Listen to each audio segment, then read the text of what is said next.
I never thought the sound of rain hitting a church roof would feel so loud. But when you are sitting in the front pew of a funeral, surrounded by 200 people who are holding their breath, you hear everything. You hear the creak of the wood, and you hear the silence where your husband's voice used to be. My name is Pauline Ashcraft. I am 68 years old, and today is the day I buried my husband, Jeremy. We had been married for 45 years. 45 years of coffee in the morning, fixing fences in the afternoon, and sitting on our back porch in Portsmouth, watching the sun go down over the water. To the people in this town, Jeremy was just a good, simple man.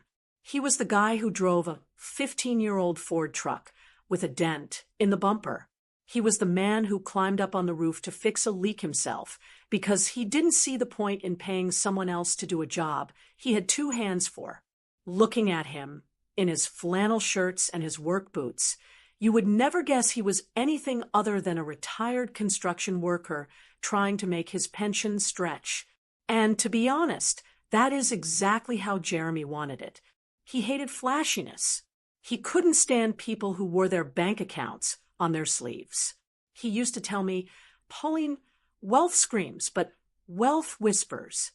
I didn't fully understand what he meant back then, but sitting here today, staring at his simple oak casket, I finally understand. The church is full. St. John's has been here since the 1800s, and it smells like it. Old polished wood, damp wool, and lilies. It's a comforting smell, usually, but today it just smells like heartache. I look around the room and I see the faces of people who actually knew my husband. There is old Mr. Miller from the hardware store, wiping his eyes with a handkerchief. There is Sarah from the bakery, who used to save Jeremy the burnt ends of the bread because she knew he liked them. These are good people. They are here because they respected the man, not because they wanted something from him. But my eyes keep drifting to the front row, to a seat that shouldn't be empty, and then my eyes move to the man sitting just across the aisle. Mr. Henderson. Mr. Henderson has been our family attorney for 30 years. He is a tall, serious man who rarely shows emotion. But today, he looks different.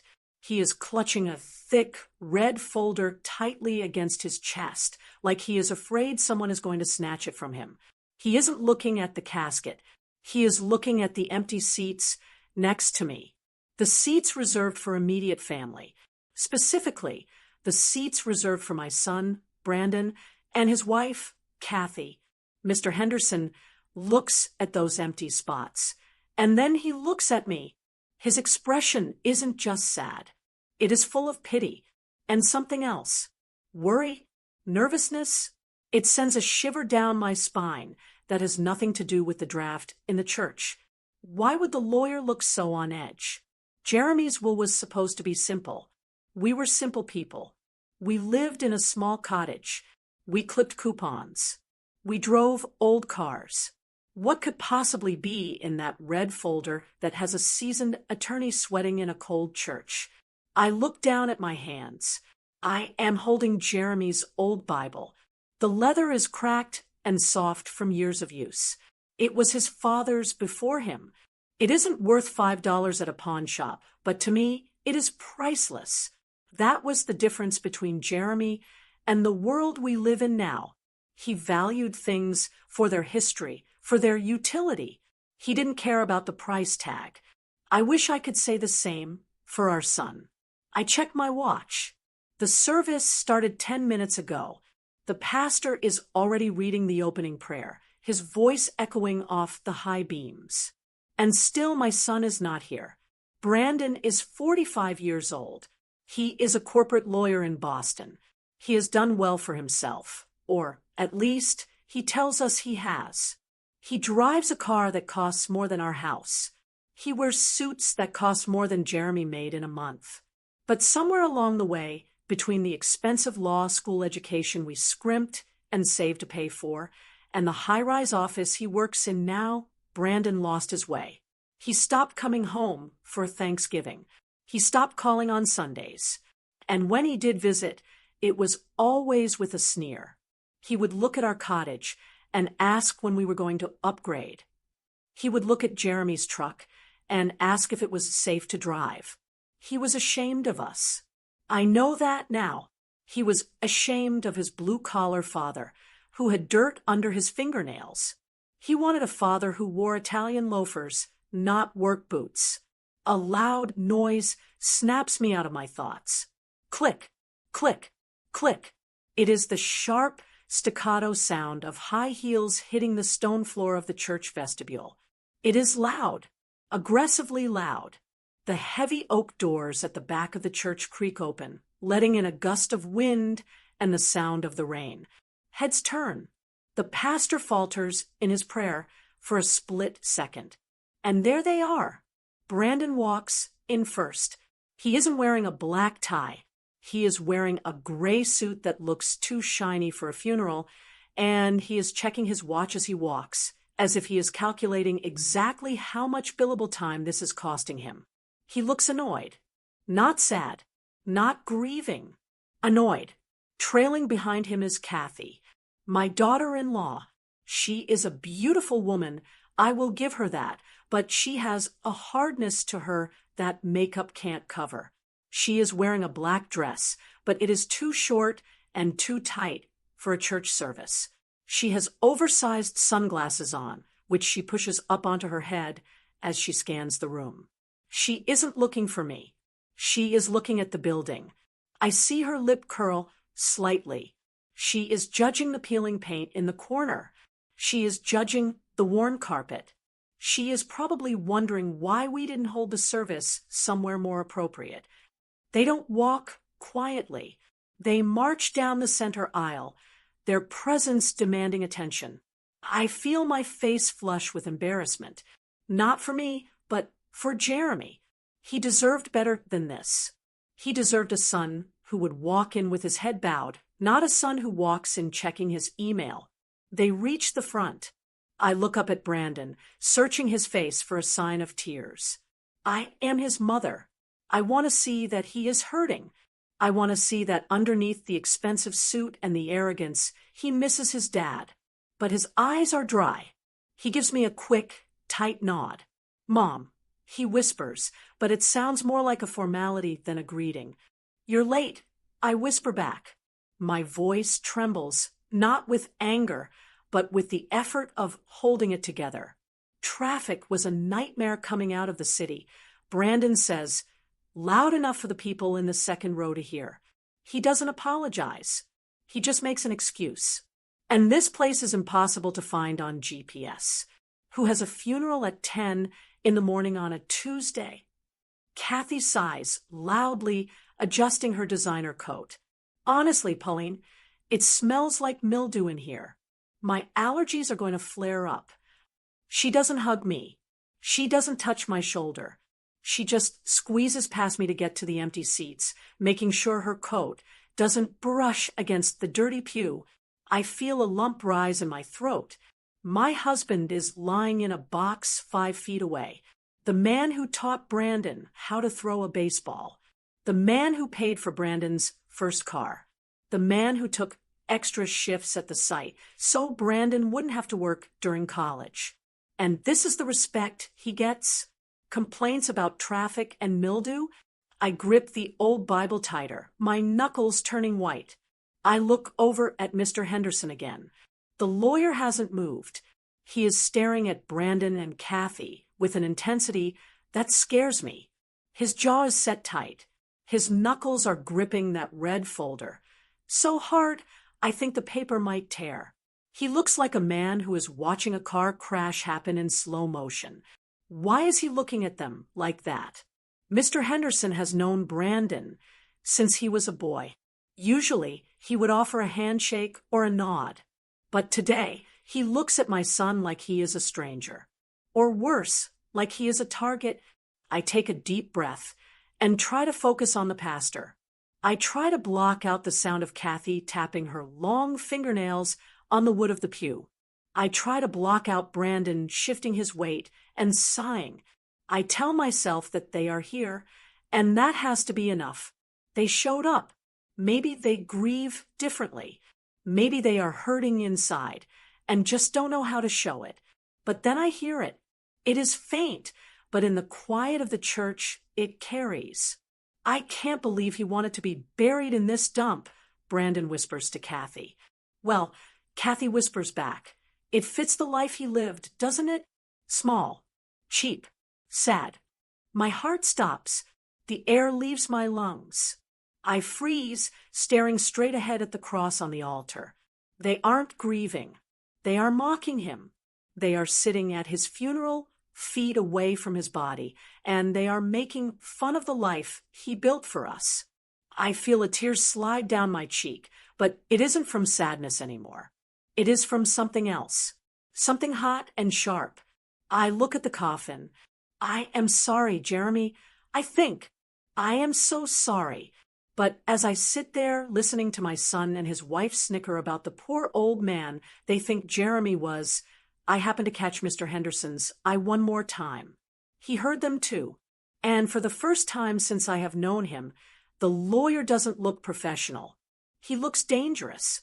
He slowly opens the cover of the red folder, just an inch peeks inside, and then snaps it shut. He looks at Brandon, and a strange, cold calmness settles over his face. I don't know what is in that folder, but looking at the lawyer's face, I have a sinking feeling that my son has made a terrible mistake. Brandon thinks he is the smartest person in the room. He thinks he is sitting next to a grieving widow and a dead construction worker. He has no idea who his father really was. And looking at the red folder, I am starting to wonder if I really did either. The pastor clears his throat to begin the service, but the silence in the front row is deafening. To my right, there is an empty space on the pew, a space meant for a son, a space meant for a shoulder I could lean on. I look down at the polished wood, trying to swallow the lump in my throat that feels like a stone. I turn slightly, just enough to catch Brandon's eye. I pat the cushion next to me. It is a small gesture, a mother telling her child, "Come here, sit with me. We are in this together." Brandon looks at the empty seat. Then he looks at the stained glass window high above us. He doesn't move. He doesn't step forward. Instead, he takes a half step back, toward the pew behind me. "We'll sit back here, Mom," he whispers, his voice tight and impatient. "There's a draft up front. You know how Kathy gets with her sinuses. A draft.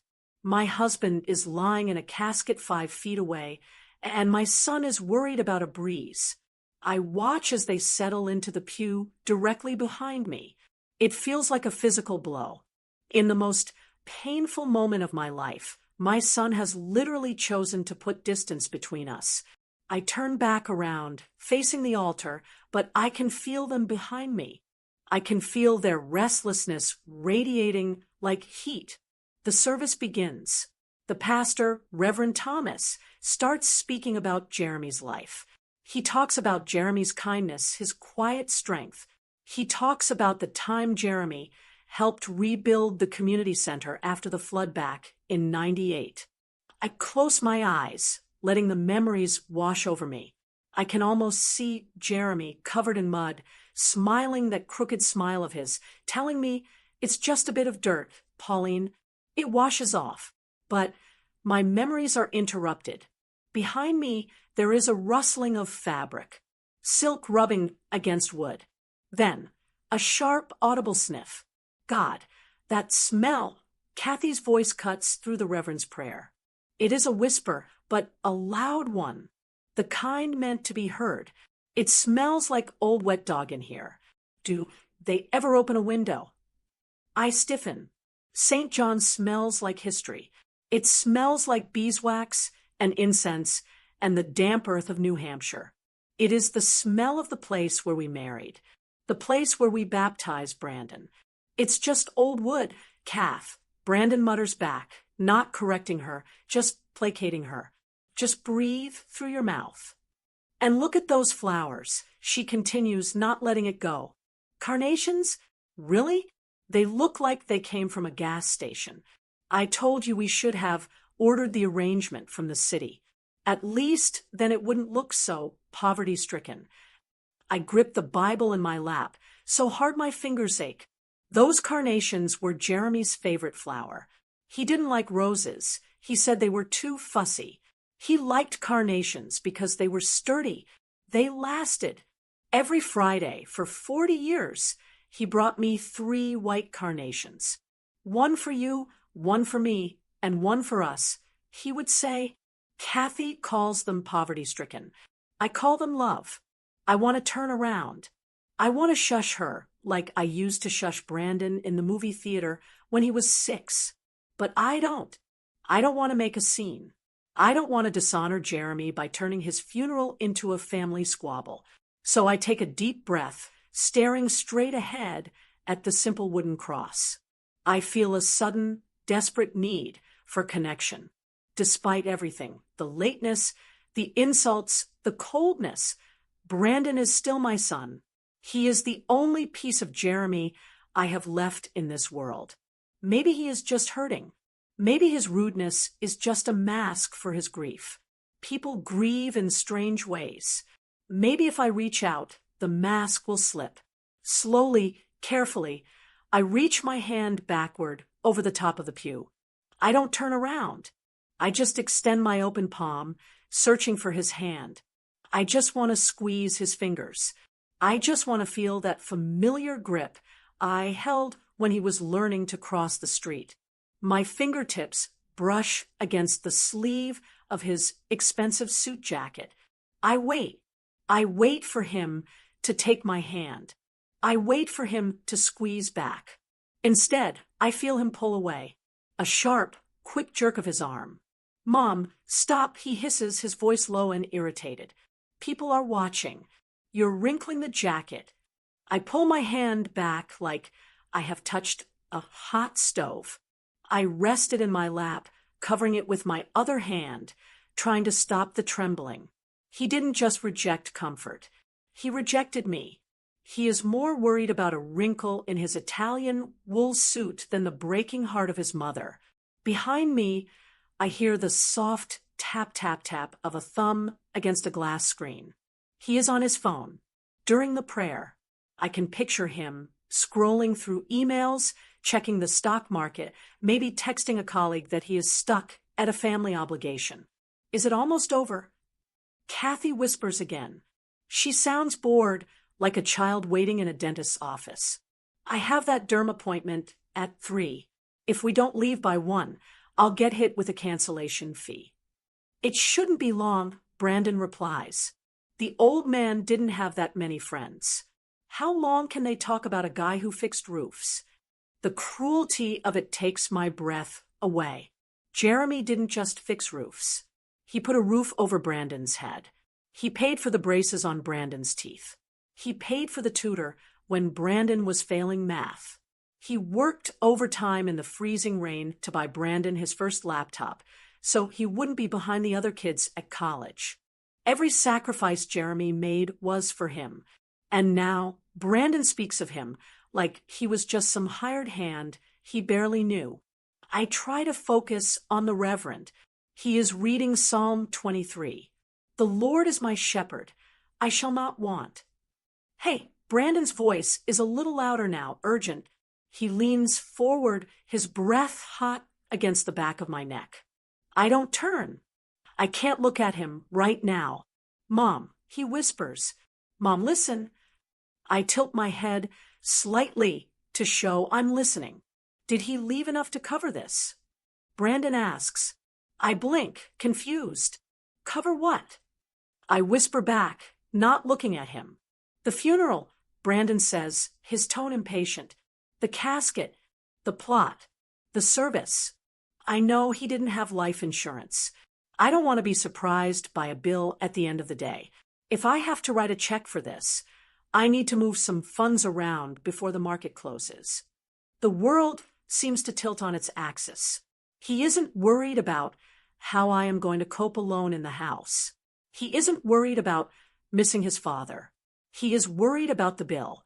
He thinks we are broke. He thinks Jeremy left me destitute.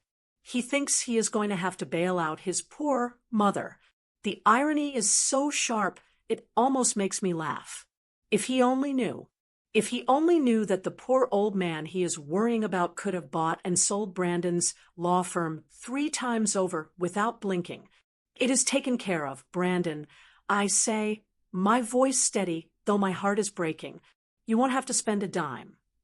Good, he huffs, leaning back against the pew. That's a relief. Last thing I need right now is another expense. The market is volatile this week. Tell me about it. Kathy chimes in. We really need to talk to her about the house, Brandon. After the service. We can't let it sit there rotting. If we sell the lot, we might get enough to cover a nice nursing home for her. Somewhere affordable. They are planning to sell my home. My husband isn't even in the ground yet, and they are already planning to pack me off to a home and sell the cottage Jeremy built with his own 2 hands. I feel a coldness settle in my chest. It isn't the draft. It is the realization that the people sitting behind me are strangers. They share my last name. They share my blood, but they don't share my heart. They are vultures. They are circling, waiting for the weakness, waiting to pick the bones of a life they think was worthless. I close my eyes tight. I picture Jeremy's face. I picture him sitting at the kitchen table, counting out dollar bills for the electric bill, smiling at me. We have everything we need, Pauline, he used to say. We have each other. He was right. We had everything. And sitting here listening to the selfish, petty whispers of my son and his wife, I realize something else. Brandon has nothing. He has a suit. He has a phone. He has a wife who worries about cancellation fees at a funeral. But he has nothing real. He is hollow. I open my eyes. I sit up straighter. I dry the tear on my cheek. I am not going to let them see me crumble. I am not going to give them the satisfaction of seeing me weak. I am Jeremy Ashcraft's wife, and I know something they don't. I look over at Mr. Henderson again. He is watching them too.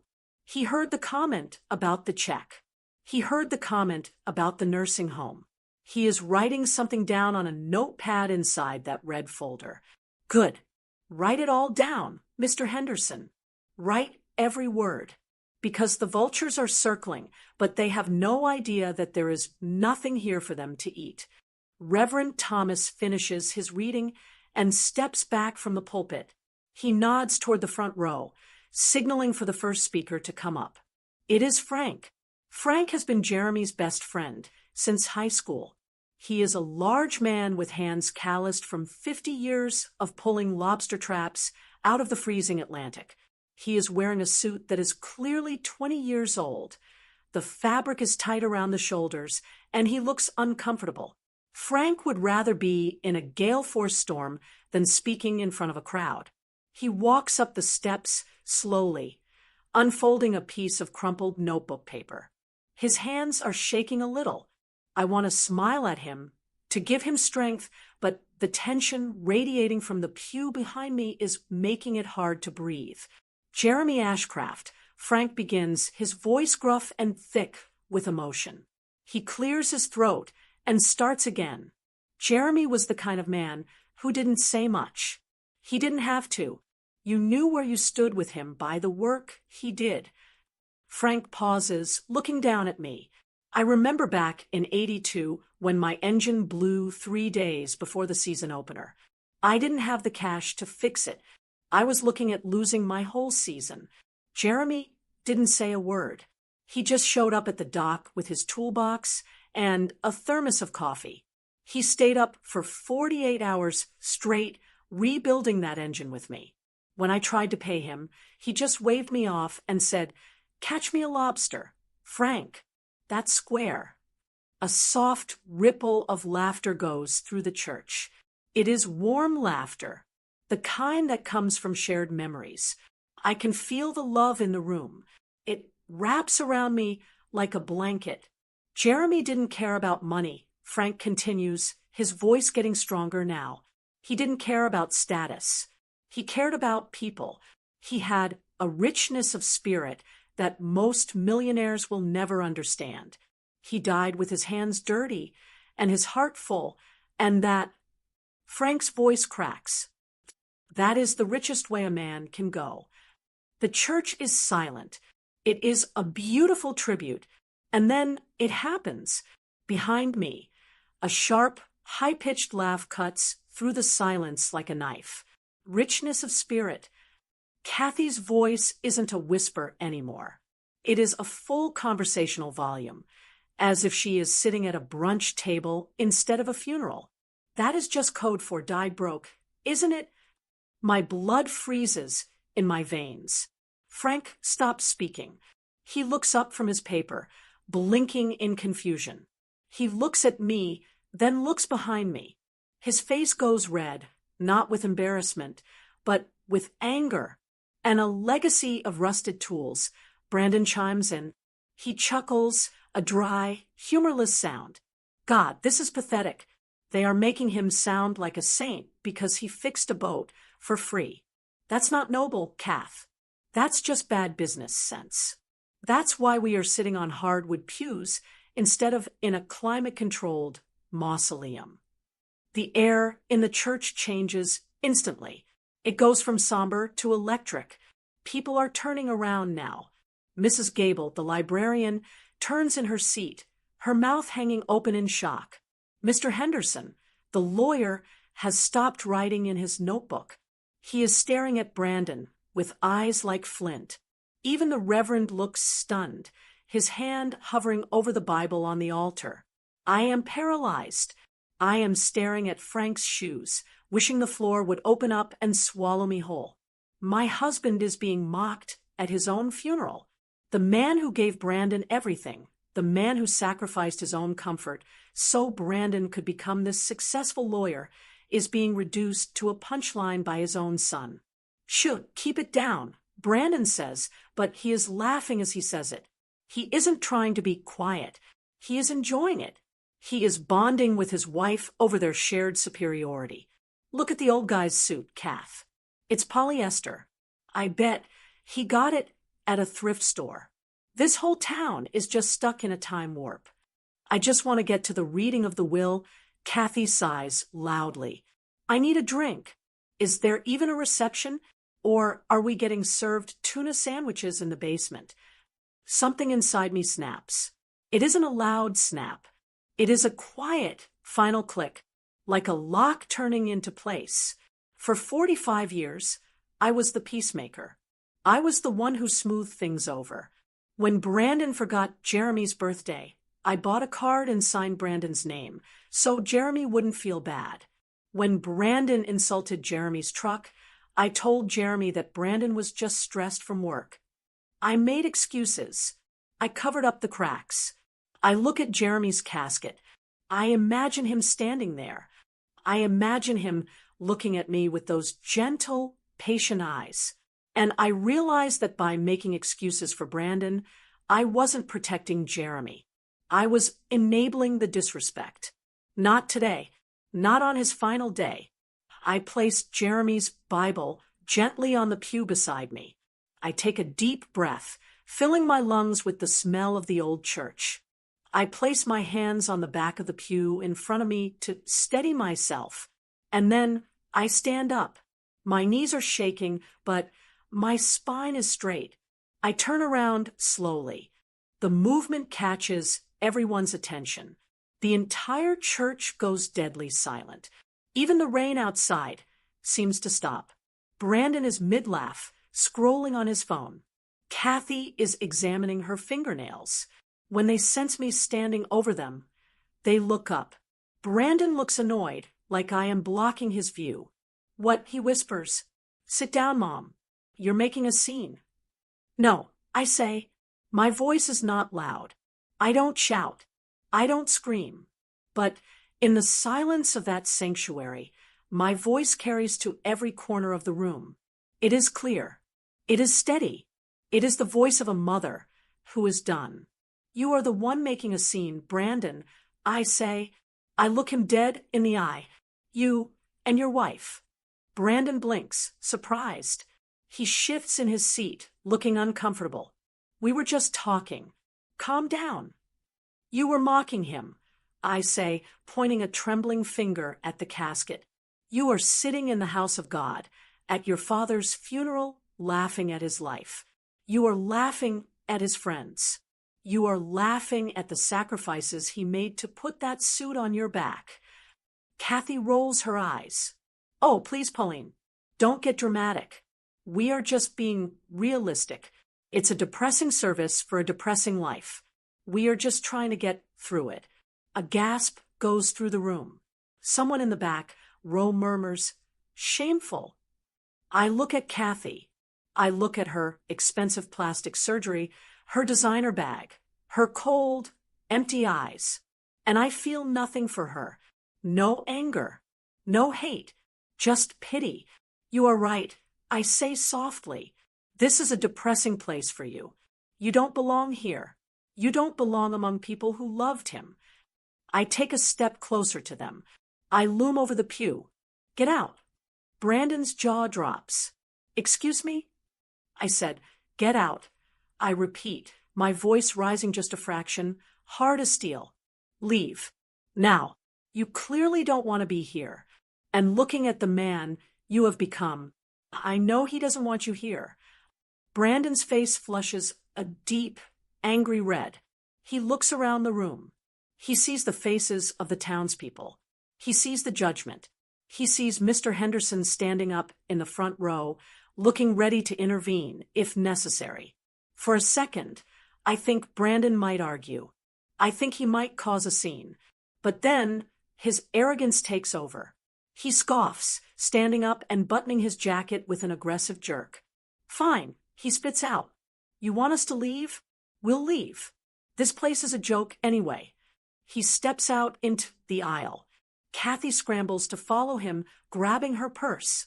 She looks furious that she, someone of her status, is being kicked out by an old widow. You are making a mistake. Pauline, Kathy hisses. You are going to need us when the reality of your financial situation hits. I will never need you, I say. Brandon stops at the end of the aisle.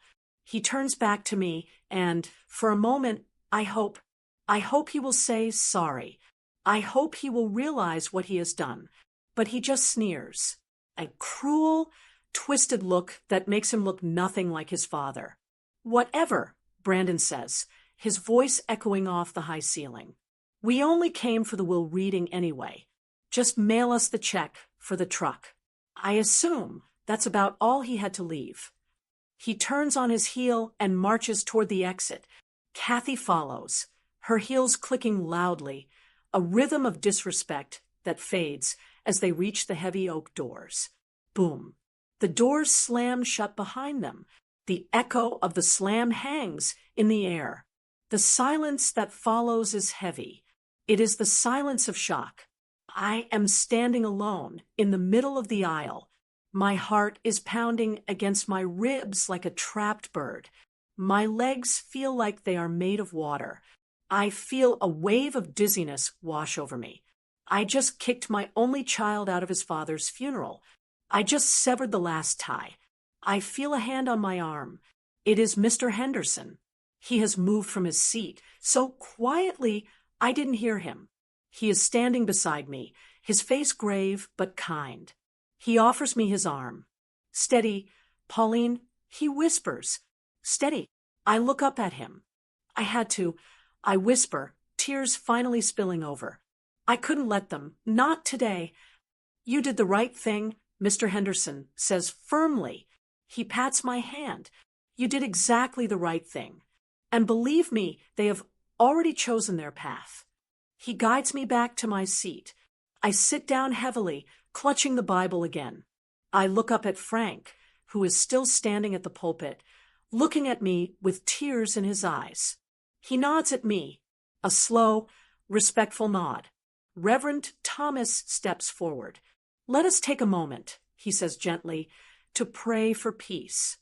I bow my head, but my mind is racing. We only came for the will, Brandon said. Mail us the check for the truck. He thinks that is the end of it. He thinks he just walked away from a few $1,000s and an awkward family gathering. I look at the red folder sitting on the pew next to Mr. Henderson. It seems to glow in the dim light. Brandon thinks the story is over. He has no idea that the real story, the story of who Jeremy Ashcraft really was, is just about to begin. And he isn't going to be part of the celebration. He just walked out on the biggest surprise of his life. The burial was quick. The rain had turned the ground into a soft, dark mud, and I watched as the simple wooden casket was lowered into the earth. It was exactly what Jeremy wanted. No fanfare, no marble statues, just the earth he loved and the people who loved him. When it was over, we all moved into the small parish hall next to the church. The ladies from the auxiliary had set up tables with coffee, ham sandwiches, and that distinctively bright yellow potato salad you only see at church functions. It wasn't a grand reception. There was no champagne. There were no waiters in white gloves. It was just us, the people who mattered. The room felt lighter now that Brandon and Kathy were gone. The tension that had been strangling me all morning had finally loosened. People were actually talking. I saw Frank in the corner, holding a paper cup of coffee, laughing with Mrs. Gable about the time Jeremy tried to fix a leaky pipe with duct tape and ended up spraying the entire kitchen. For the first time all day, I smiled. A real smile. This was what a funeral was supposed to be. A sharing of life. I was standing by the window, watching the clouds finally break over the harbor, when Mr. Henderson approached me. He still had that red folder tucked under his arm. He hadn't put it down once. "Pauline," he said softly, "do you have a moment?" "Of course, Arthur," I said, calling him by his first name. "But can't the paperwork wait? I don't think I have the energy to sign titles and close bank accounts today. I just want to sit with my friends." He shook his head gently. "This isn't just paperwork, Pauline, and it can't wait. In fact, Jeremy left specific instructions that this part of the will be read immediately after the service, and he wanted everyone to hear it." I frowned. "Everyone? Even the neighbors?" "Especially the neighbors," Arthur said. Jeremy was very clear. I felt a flutter of nervousness in my stomach. Jeremy was a private man. He didn't like airing his business in public. Why would he want his will read in a parish hall full of people eating potato salad? Was there debt? Did we owe money to half the town? Was this his way of apologizing? Arthur walked to the front of the room. He tapped a spoon against a glass pitcher. Ding, ding, ding. The room went quiet. Frank put down his coffee. Mrs. Gable stopped talking. All eyes turned to the lawyer. "If I could have everyone's attention," Arthur said, his voice carrying easily across the room. "I know this is unorthodox. Usually, a will is read in a private office with stale air and high hourly rates." A few people chuckled, but Jeremy Ashcraft was not a usual man. Arthur continued. "He asked me to share something with you all today, something he kept to himself for a very long time." I stepped forward, my hands clasping together. I looked at Arthur, silently pleading with him not to embarrass us. "Please, don't tell them we are broke. Please, don't tell them we are losing the house." Arthur placed the red folder on the table. He opened it slowly. There was a hush in the room, so deep you could hear the refrigerator humming in the kitchen. "Most of you knew Jeremy as a handyman," Arthur began. "You knew him as the guy who fixed your porches, the guy who plowed your driveways in the winter for $20. You saw a man in flannel shirts and work boots." He paused, looking around the room. "But what you didn't know," Arthur said, "is that Jeremy had a very good eye for potential, and he had a very long memory." Arthur pulled out a yellowed, brittle piece of paper from the folder. It looked old. 40 years ago, Arthur said, holding up the paper, Jeremy took every penny he had saved from his construction jobs. about $5,000, and he bought a stretch of land down by the old cannery. You remember that spot? Frank spoke up from the back. The mudflats? I remember. We all told him he was crazy. That land was nothing but swamp and mosquitoes. You couldn't build a doghouse on it without it sinking. Exactly, Arthur smiled. The mud flats. Everyone laughed. They said Jeremy threw his money into the bog. But Jeremy didn't see mud. He saw the deep water channel running right past it. He knew that eventually the big cargo ships would need a place to dock that wasn't Boston. I remembered that. I remembered the fights we had about that money. I was pregnant with Brandon. We needed a new washing machine. And Jeremy spent our savings on a swamp. I cried for a week. Jeremy held onto that land. Arthur continued. He paid the taxes on it every year. He worked double shifts to keep it. And then 15 years ago, a developer from New York came looking for a place to build the new deep-water logistics center. The room went deadly silent. I knew that logistics center. It was massive. It was the heart of the Portsmouth shipping industry now. Huge cranes, warehouses. It employed half the town. Jeremy didn't sell the land. Arthur said. He leased it. He signed a 99-year commercial ground lease. He became the landlord of one of the busiest shipping terminals in New England. My mouth fell open. He owned the terminal. I whispered.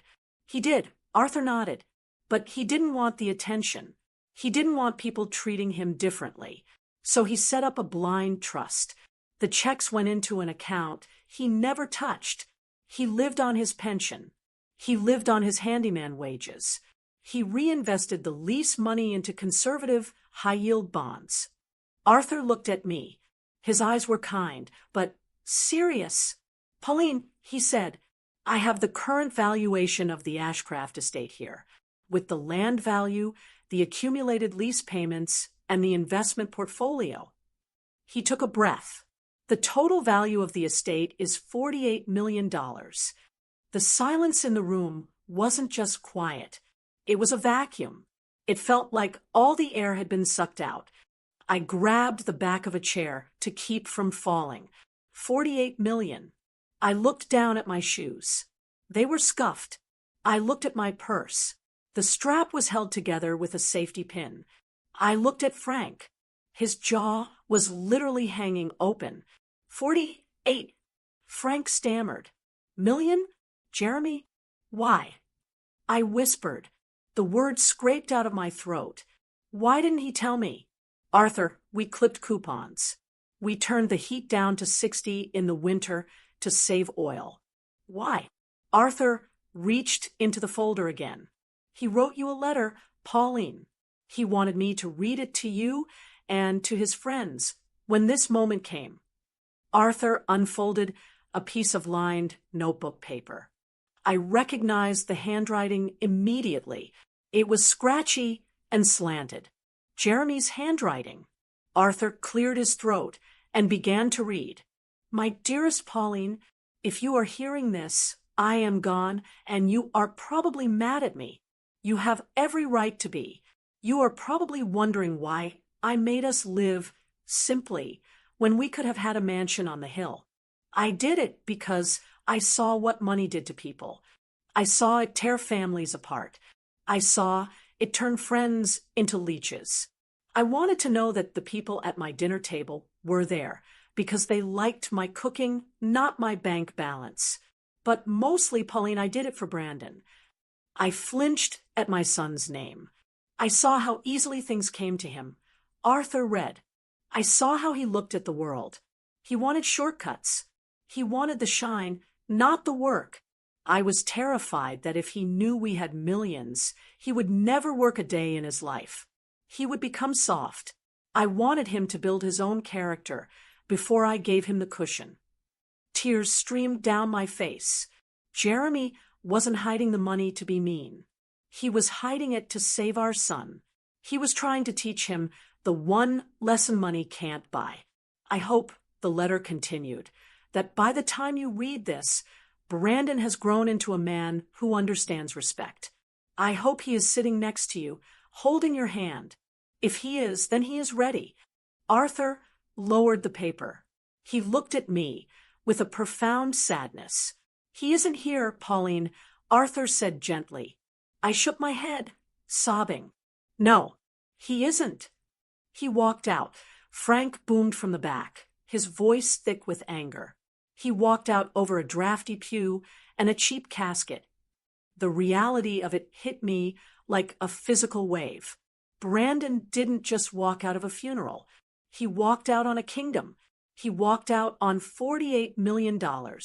He had spent his whole life chasing status.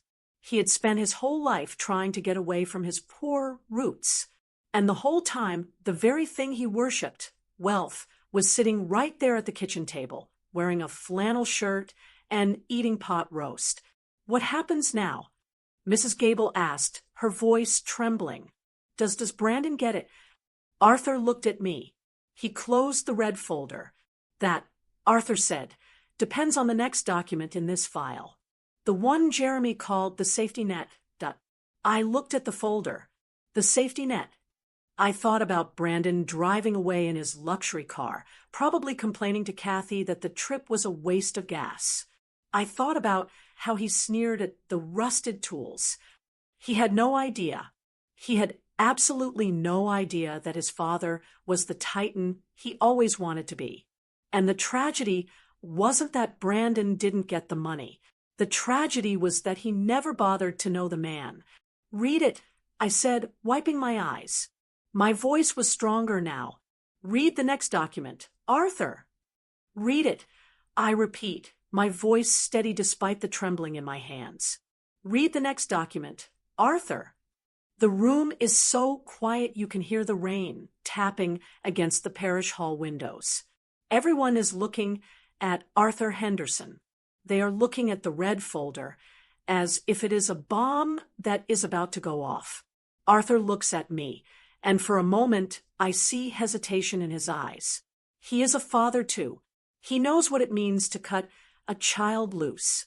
He knows the pain that comes with admitting your own flesh and blood isn't the person you raised them to be. But then he looks at the empty doorway where Brandon and Kathy stormed out, and his expression hardens. He nods once sharply. Jeremy was a smart man, Arthur says, addressing the room but looking straight at me. He was a businessman, yes, but more importantly, he was a judge of character. He knew people better than they knew themselves. And he knew his son. Arthur opens the folder fully now. He pulls out a document that looks different from the others. It is crisp white legal paper stapled at the top. "When Jeremy came to me to draft this will 3 years ago," Arthur explains, "he was heartbroken. It was right after Thanksgiving. You remember that Thanksgiving, Pauline?" I nod slowly. I remember it vividly. Brandon had come for dinner, looked at the turkey Jeremy had spent 6 hours roasting, and made a joke about how dry it looked. Then he spent the entire meal texting under the table. Jeremy had tried to tell a story about his fishing trip, and Brandon had interrupted him to take a business call. Jeremy hadn't said a word. He just quietly put down his fork and stared at his plate. Jeremy told me that day, Arthur continues, that he was afraid. He wasn't afraid of dying. He was afraid of what his money would do to a son who didn't respect the hands that earned it. He told me, "Arthur, if I give a man a fortune when he thinks I am a pauper, he will think he won the lottery. He won't appreciate the sweat. He will just spend the check." A murmur of agreement goes through the room. Frank nods solemnly in the back. So, Arthur says, lifting the document, Jeremy included a specific clause, a conditional clause. In legal terms, we call it a condition precedent. Jeremy called it the character test. My heart hammers against my ribs. "What does it say, Arthur?" Arthur adjusts his glasses. He clears his throat and begins to read. I, Jeremy Ashcraft, being of sound mind, do hereby leave the entirety of my estate, including the Ashcraft Harbor Land Holdings, the investment portfolio, and all liquid assets, to my son, Brandon Ashcraft. Arthur pauses. The air in the room is thick. Brandon gets it. After everything, I feel a pang of confusion. Was Jeremy really that forgiving? Provided, Arthur says, his voice raising slightly on the word. Provided that my son, Brandon, attends my funeral service from beginning to end. Provided that he sits with his mother. Provided that he shows the respect due to a father who loved him. And provided that he does not complain, mock, or leave the service early. The room gasps. It is a collective intake of breath that sucks the oxygen right out of the hall. Arthur looks up from the paper. Jeremy was very specific. He told me, Arthur, you will be watching. You will be my eyes.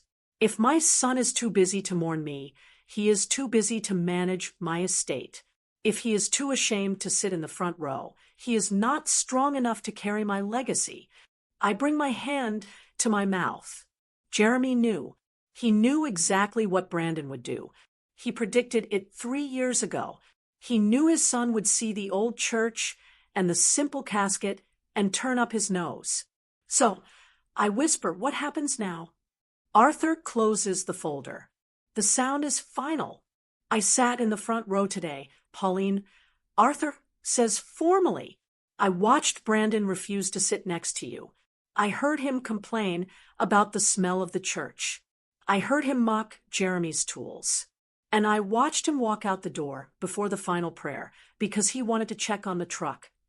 Arthur's voice drops an octave. It is cold. It is professional. It is the voice of the law. The condition has been violated. The clause is triggered. So he gets nothing? Mrs. Gable asks from the crowd, her voice trembling. Not nothing, Arthur says. He reaches down behind the table. Jeremy left a secondary bequest. In the event that Brandon failed the test, he was to receive this. Arthur lifts a box onto the table. It isn't a safety deposit box. It isn't a briefcase full of bonds. It is Jeremy's old tackle box. It is blue metal, rusted at the corners. The handle is wrapped in electrical tape where it broke 10 years ago. It has a dent on the lid from when Jeremy dropped it off the side of the boat in '95. I know this box. I have seen Jeremy carry it out the door 1,000 mornings before sunrise. This, Arthur says, placing his hand on the rusted lid, is what Brandon inherits. I walk over to the table. I touch the cold metal. It smells like salt water and machine oil. It smells like Jeremy. Open it, Arthur says gently. I undo the latches. Click, click. They are stiff with age. I lift the lid. Inside, the trays are empty. No lures, no hooks, no sinkers. The only thing inside is a single folded piece of paper taped to the bottom of the box. I reach in and peel the tape back. My fingers are shaking so bad I can barely hold the paper.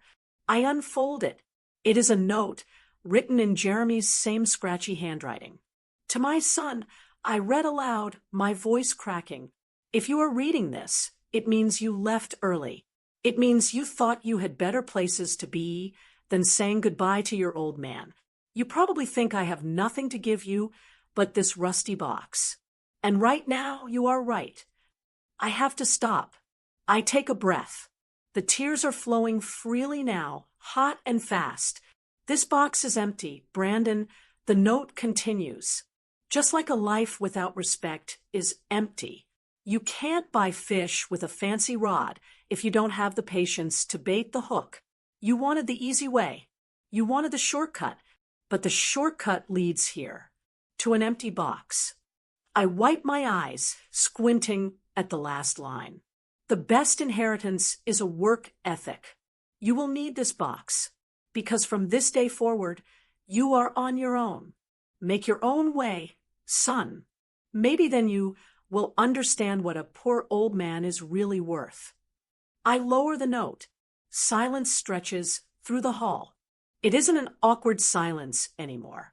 It is a heavy, solemn silence, the kind that comes when justice is served. But it doesn't feel like a victory. It feels like a tragedy. He knew, Frank says softly from the back. He tried to teach the boy one last lesson from the grave.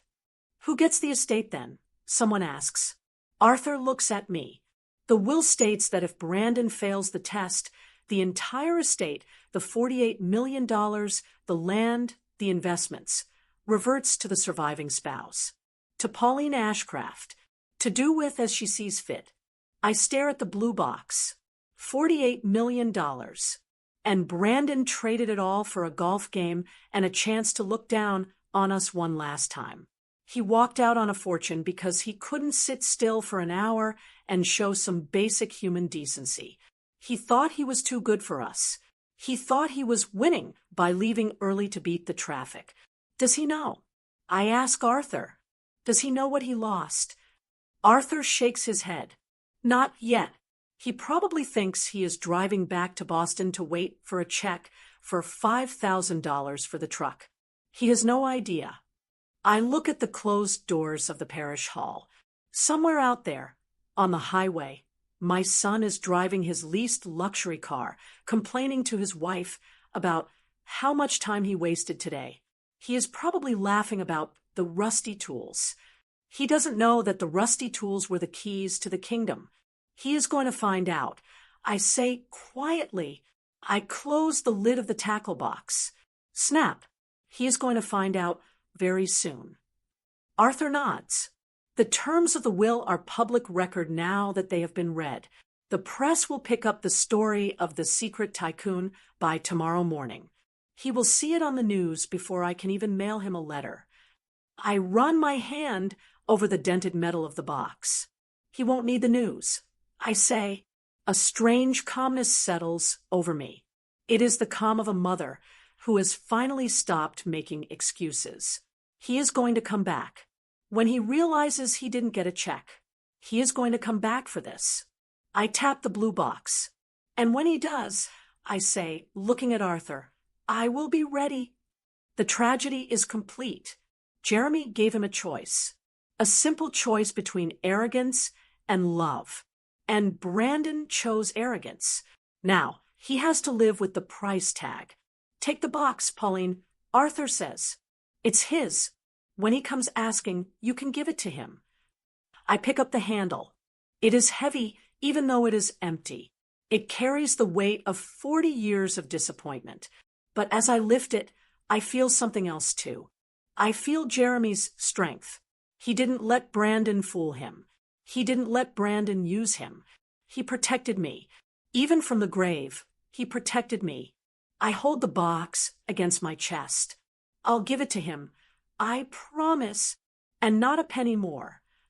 The parish hall is warm, but I feel a cold draft coming from the hallway that connects to the main church entrance. I know that draft. It is coming from the heavy oak doors that lead to the parking lot. The doors my son just stormed out of. Arthur, the lawyer, is standing next to me. He looks at the blue tackle box in my hands. It feels heavy not because of what is inside, but because of what it represents.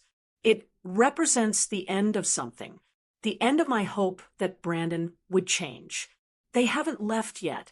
I say softly. I don't know how I know, but I do. A mother always knows her child's habits. Brandon never just leaves. He has to check his mirrors. He has to adjust the seat heaters. He has to set his GPS. He has to check his email one last time before he puts the car in drive. He is a man of process, even when he is running away from his own father's funeral. You should go to the door, Pauline, Arthur suggests gently. I think the news is about to hit him. I nod. I leave the comforting smell of the coffee and the potato salad in the parish hall.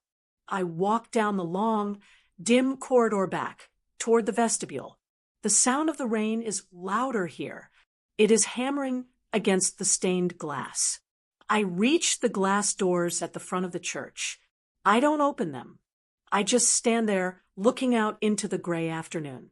And there they are. Their silver luxury sedan is parked right in the front row, taking up 2 spots. They haven't pulled away. The engine is running. I can see the exhaust puffing into the cold air. But the brake lights are on. I step closer to the glass, hidden by the reflection of the rain. I watch. Brandon is in the driver's seat. He is holding his phone. Even from here, I can see the glow of the screen lighting up his face. He isn't looking at the road. He is staring at the phone with his mouth slightly open. Maybe it is a news alert. Maybe it is a text from a colleague in Boston who just saw the probate filing. In the digital age, secrets don't stay secret for long, especially secrets worth $48 million. I watch the color drain from his face.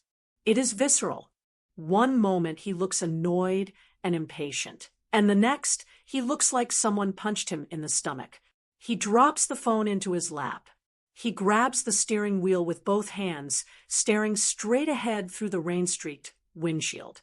He is shouting something. I can't hear him through the glass, but I can see his face contorting. Then he turns to Kathy. Kathy is applying lipstick in the passenger visor mirror. She doesn't know yet. Brandon says something to her. He gestures wildly toward the church. Kathy stops. The lipstick falls from her hand. She whips her head around to look at him.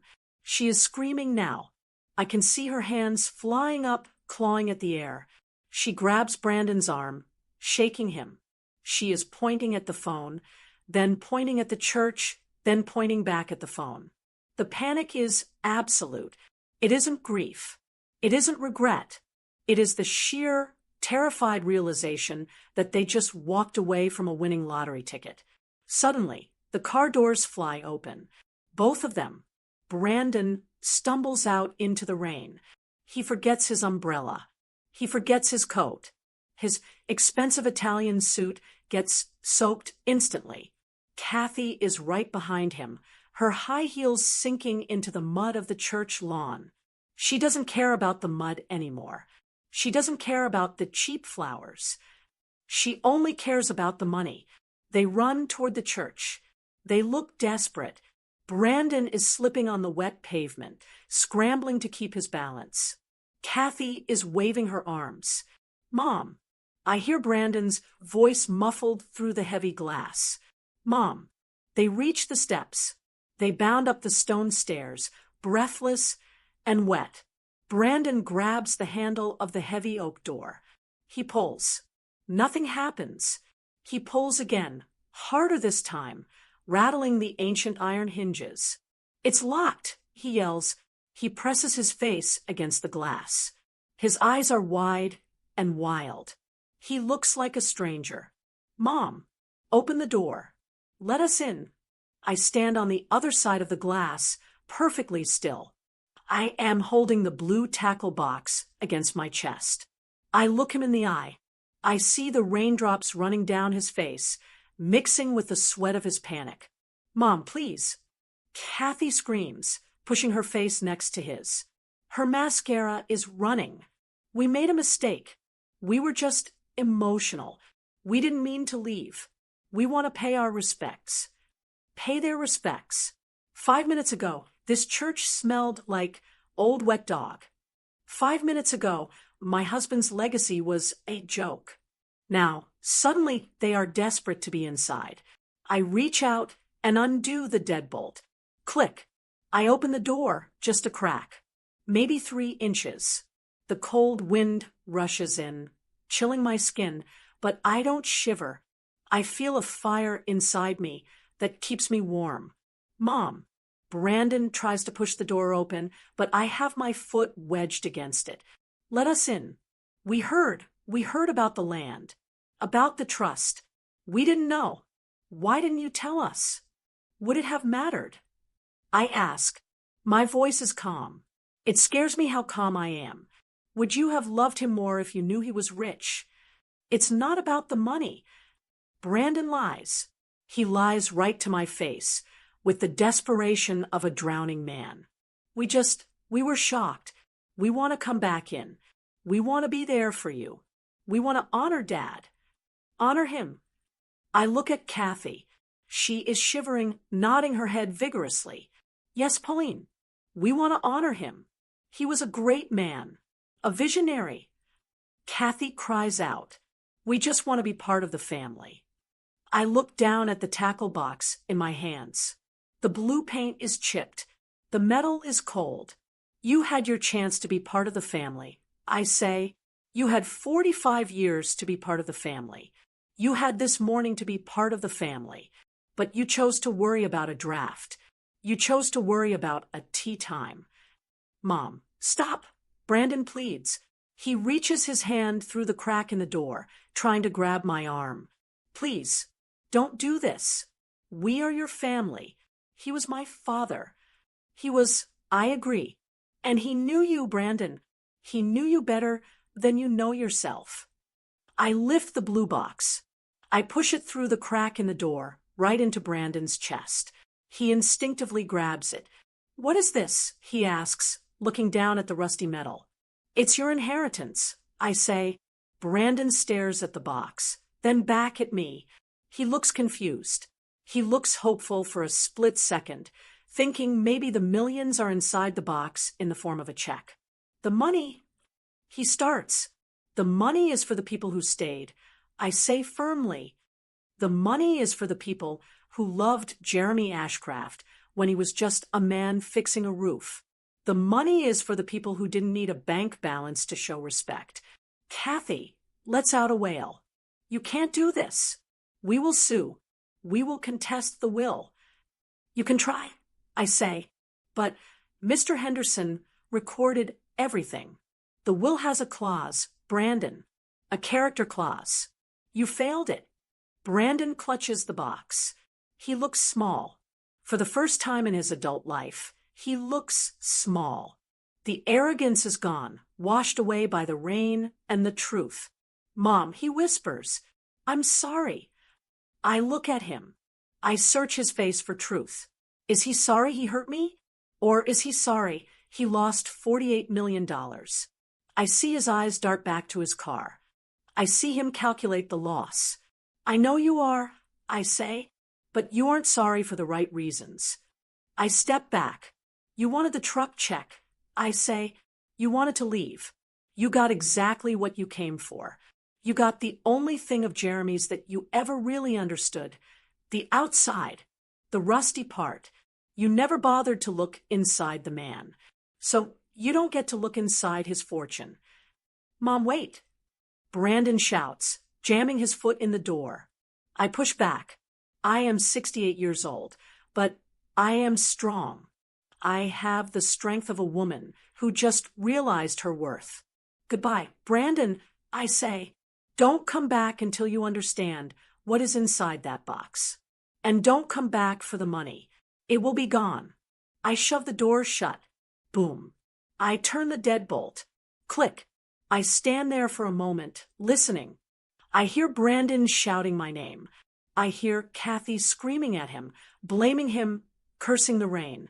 I hear the sound of a fist banging on the wood, but I don't open it. I turn my back on the door.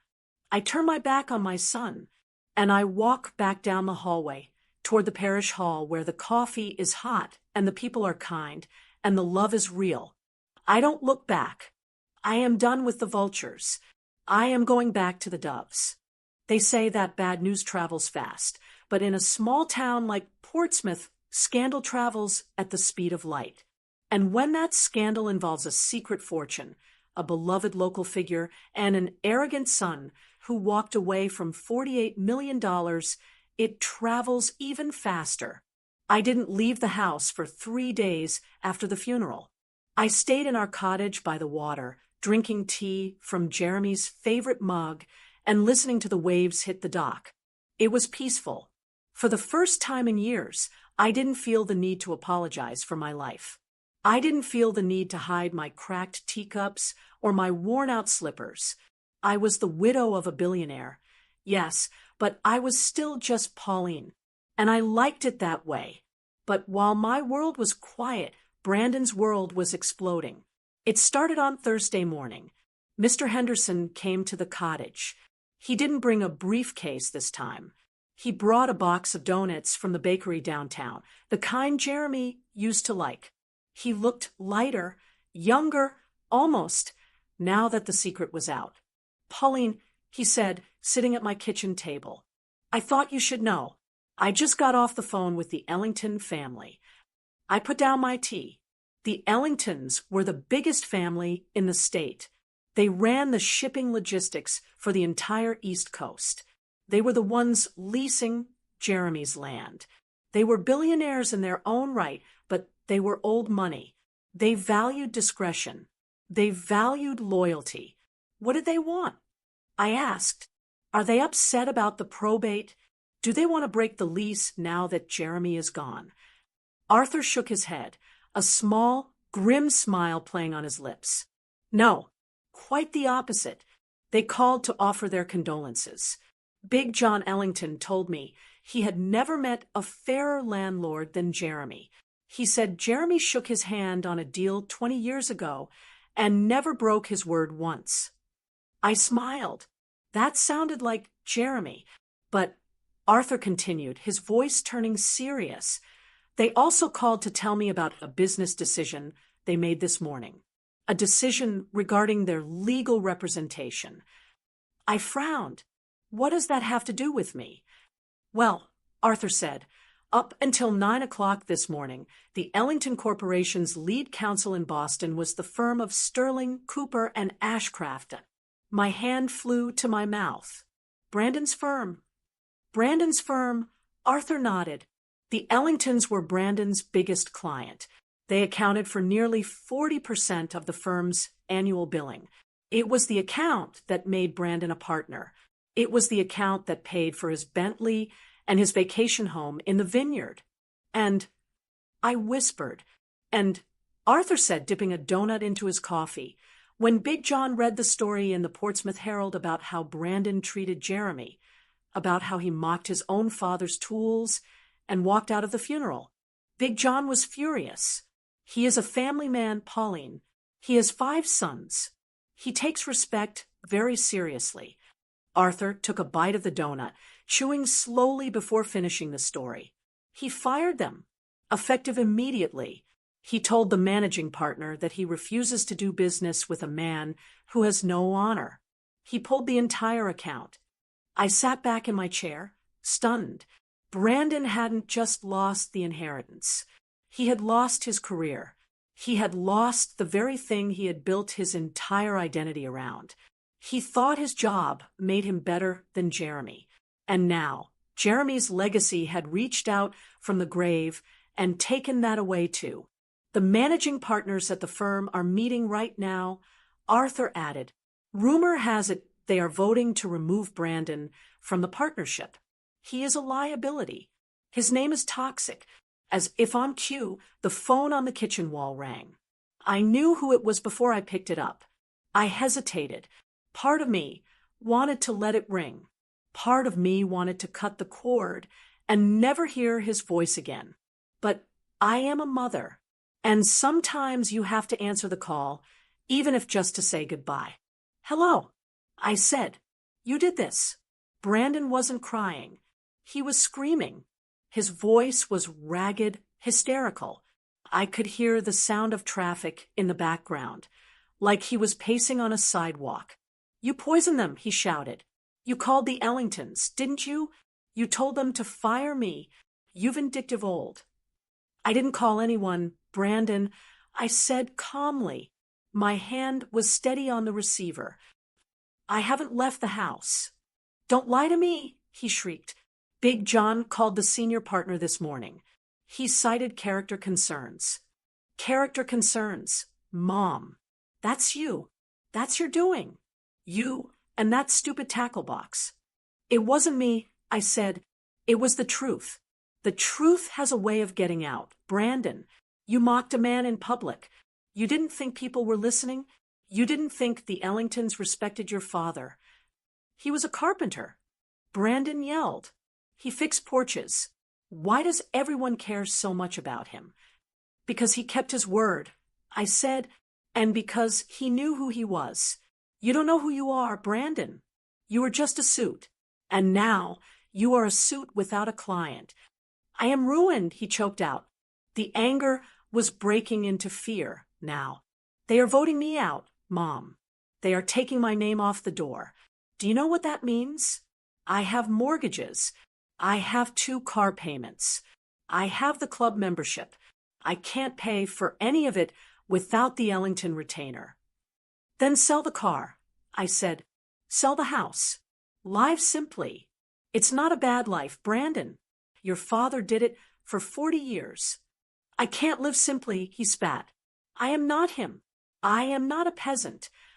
No, I said softly. You are certainly not him. I hung up the phone. I didn't slam it. I just placed it gently back on the hook. But the fall wasn't over. By Friday, the social fallout had begun. I went to the grocery store to pick up some milk. Mrs. Gable was there in the produce aisle, looking bursting with news. Pauline, she hurried over, grabbing my arm. Did you hear? Hear what? I asked. About the country club, she whispered, her eyes wide. My niece works as a server in the dining room there. She said Brandon and Kathy tried to go for dinner last night. Trying to act like nothing was wrong, I suppose. Strutting in like they own the place. I braced myself, and nobody would sit with them, Mrs. Gable said. The place was full, Pauline, but when they walked to their table, the whole room went quiet. People turned their chairs. The Millers, the ones who own the dealership, they actually asked the manager to move them to a different section because they didn't want to eat near ungrateful children. Oh my, I breathed. It gets worse. She leaned in closer. The manager came over and told Brandon his membership was under review due to a violation of the conduct code. Something about conduct unbecoming of a gentleman. They asked him to leave, Pauline. They kicked him out. I closed my eyes. The country club was Kathy's life. It was where she held court. It was where she felt superior to everyone else. To be publicly shunned, that would be a fate worse than death for her. They are saying, Mrs. Gable whispered, that they are the fools who mocked a legend. That's what they are calling them in the paper. The fools. I drove home slowly. I felt a heavy sadness in my chest. Not for Brandon's loss of status. He deserved that. But for the waste of it all. He had thrown away his reputation for nothing. When I got home, there was one final piece of the puzzle waiting for me. It was evening. The sun was setting, casting a golden light over the water. My phone rang again. This time, it wasn't Brandon. It was a number I didn't recognize. Hello. He's broke, Pauline. It was Kathy. She didn't say hello. She didn't apologize. Her voice was cold, flat, and hard. Hello, Kathy, I said. The firm fired him. She said, the severance package is a joke. The bank is already calling about the house. He is talking about selling the cars. He is talking about moving into an apartment. She said the word apartment like it was a disease. Well, I said, couples go through hard times, Kathy. This is the for worse part of the vows. You stick together. You rebuild. That's what marriage is. Kathy laughed. It was a cruel, sharp sound. I didn't marry a man who fixes his own car, Pauline, she said. I didn't sign up for poverty. I didn't sign up to be the laughingstock of Boston. I have a reputation. I have friends. You have acquaintances. I corrected her. If they leave you because you lost money, they were never your friends. I am leaving him, she said, just like that. No emotion, just a business decision. I packed my bags an hour ago. I am staying with my sister until the divorce lawyers sort this out. I just thought you should know. Your son is alone, just like you wanted. I didn't want him to be alone. I said, my voice trembling slightly. I wanted him to be a man. And, frankly, Kathy, he has a better chance of becoming one without you whispering in his ear. Go to hell, she snapped. "I've been there," I said. "It was called your wedding reception." She hung up. I put the phone down. I looked out the window. I pictured Brandon. He was probably sitting in that big, cold, empty house right now. The wife was gone. The job was gone. The club was gone. The millions were gone.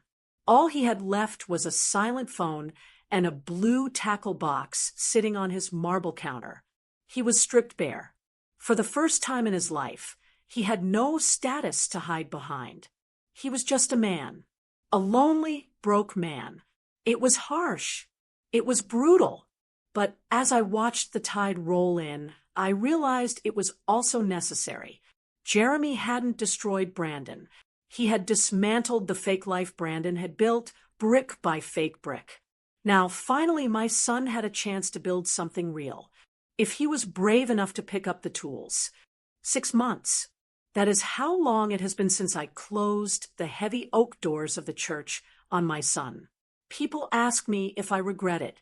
They look at me with soft eyes, expecting to see a grieving mother who stays up at night, worrying about her child. But the truth is, I sleep better now than I have in 20 years. The seasons have changed in Portsmouth. The cold, gray rain of the funeral has given way to a bright, crisp autumn. The leaves are turning gold and crimson, reflecting off the water in the harbor. My life has changed too, but not in the way Brandon probably imagined it would. I didn't buy a mansion. I didn't move to a penthouse in New York. I am still in the same cottage Jeremy and I shared for 40 years. I still drink my coffee on the back porch. I still drive my old sedan. But I am busy. Oh, I am so busy. Last week, we cut the ribbon on the Jeremy Ashcraft Trade Scholarship. It is a fund designed to pay full tuition for young men and women who want to be carpenters, plumbers, and electricians. Kids who want to work with their hands. Kids who remind me of Jeremy. At the ceremony, a young man named David came up to me. He had grease under his fingernails and calluses on his palms. He shook my hand and said, "Mrs. Ashcraft, thank you. My dad is sick, and I didn't think I could afford trade school. You just changed my whole life." I looked at him, and I saw Jeremy's spirit. I saw that richness of heart Frank talked about at the funeral, and I knew, right then and there, that I was doing exactly what my husband wanted. I was investing in people, not portfolios. My days are full of purpose now. I have lunch with Frank and Mrs. Gable every Tuesday. We laugh. We talk about the past. We talk about the future. I am surrounded by people who like me for me, not for what I can sign over to them in a check. But silence, real silence, is rare. And yesterday, the silence was broken.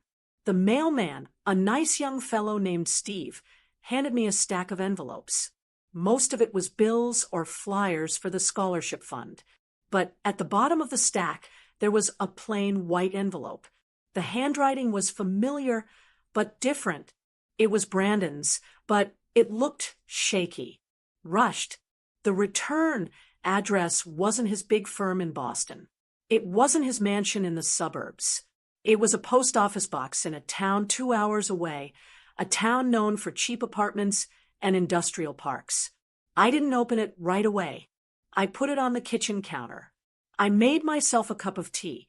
I watched the steam rise. I knew what was in that envelope. A mother always knows. Finally, I sat down and slit it open with Jeremy's old pocket knife. There was no card, just a single sheet of notebook paper, folded 3 times. "Dear Mom," it began. I stopped reading.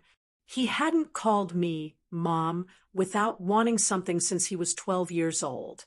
Usually it was Mother or just Pauline when he was angry. Mom was the word he used when he needed money. "I hope you are doing well." The letter continued. "I am writing to you because I didn't know who else to turn to. Things have been hard. Harder than I thought." I took a sip of tea. Hard. Yes, life is hard.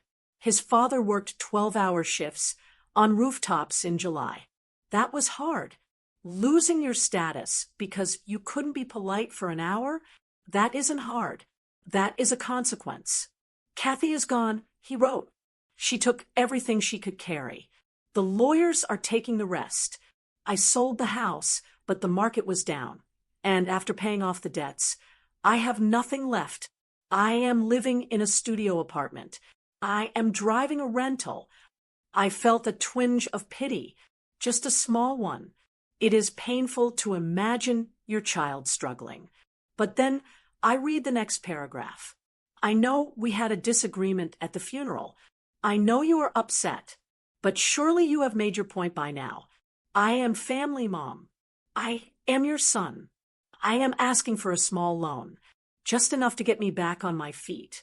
Just a few $100,000. I have a lead on a new firm, but I need to look the part. I need a suit. I need a car. I can't walk into an interview looking like this. Alone. To buy a suit. To buy a car. To look the part. He hadn't learned a single thing. He was still obsessed with the image. He still thought the clothes made the man. He wasn't asking for money to buy food. He wasn't asking for money to pay rent. He was asking for money to put his costume back on, so he could pretend to be better than everyone else again. He didn't apologize for mocking Jeremy. He didn't ask how I was grieving. He called our confrontation at the funeral a disagreement, as if we had argued about the weather. He took no responsibility. He just wanted a bailout. I looked at the blue tackle box. It sits on my mantel now, right next to Jeremy's picture. I stood up. I took the letter and walked out the back door, down the wooden steps to the dock. The sun was beginning to set, painting the sky in purples and oranges. The tide was coming in, washing against the pilings. I sat on the bench where Jeremy used to sit to bait his hooks. I held the letter in my hands. If I sent him the money, what would happen? He would buy the suit. He would get the car. He would get another high-paying job. And he would go right back to being the man who mocked his father. He would learn that if he fails, Mommy will always be there to write a check. He would never look inside that tackle box. He would never find his own strength. Sending him money wouldn't be love. It would be an insult to Jeremy. It would be undoing the very lesson my husband tried to teach him from the grave. Jeremy left him the blue box because he knew that was the only way Brandon would ever become a real man, by starting from scratch, by working for it. I reached into my pocket and pulled out a box of wooden matches. I struck one against the side of the box. The flame flared up, bright and hot against the cooling evening air. I held the flame to the corner of the letter. The paper caught instantly. The fire curled the edges, turning Brandon's desperate, manipulative words into black ash. I watched the word loan disappear. I watched the word suit turn to smoke. I dropped the burning paper onto the stones of the beach below. I watched it burn until it was nothing but gray dust washing away with the next wave. I didn't feel guilty. I felt light. I stood up and brushed off my skirt. I looked out at the horizon. You were right, Jeremy, I whispered to the wind. He wasn't ready, but maybe, just maybe, now that he has nothing, he will finally start to find something. I turned back toward the cottage. The lights were on inside. It looked warm. It looked inviting. It looked like a home built on love, not money. I walked back up the dock, leaving the ashes behind me. I had a scholarship meeting in the morning. I had a lunch date with Frank. I had a life to live, a life of integrity, a life of respect, and a life of peace. My son had his inheritance. He had his struggle, and I had my peace. That is the true legacy of Jeremy Ashcraft, and I intend to keep it. So I ask you, if you were in my shoes, if you held the match, would you have burned that letter, or would you have written the check? Is it better to save your child from the fall, or is it better to let them hit the ground so they can learn how to stand up? Respect is earned. It cannot be bought, and it cannot be inherited. I finally have the peace Jeremy always wanted for me, and I wouldn't trade it for $1 billion. Did you like the story? And which city are you listening from? Let's meet in the comments. I read every single one, and I'd love to know what you would have done with that letter. If you liked the story, you can support me by sending a super thanks so I can keep bringing more stories like this. Your support means the world to me and helps me keep this channel going. Thank you so much for your sweet support. I'm looking forward to your comments on the story. On the screen, you can see 2 new life stories that I highly recommend. One about a woman who found a diary in her attic, and another about a wedding that went terribly wrong. There's so much more on my channel. Don't forget to subscribe and hit that bell so you never miss a moment. See you in the next life story.